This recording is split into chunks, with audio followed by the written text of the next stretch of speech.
Let's begin with the chroma key. First of all, I'm going to go to images and add the image of a car. This one, for example.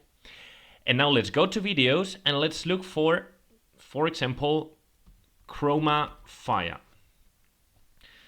And let's look for something interesting with a green background. Okay, this one looks good. So we're going to add as layer.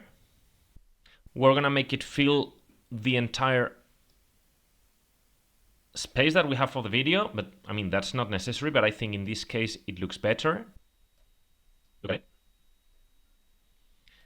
And as we don't want to have this green color here, let's go to the three dots and chroma key. Using this tool, we're going to select this green color. And as we have a green outline here, we're going to increase the intensity of it.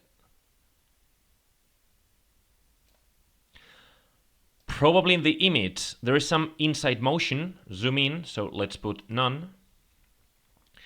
And let's make this a little bit longer, because if you click here, this one is long as well.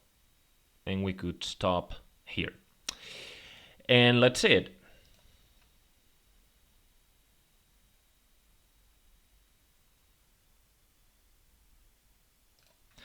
There you go.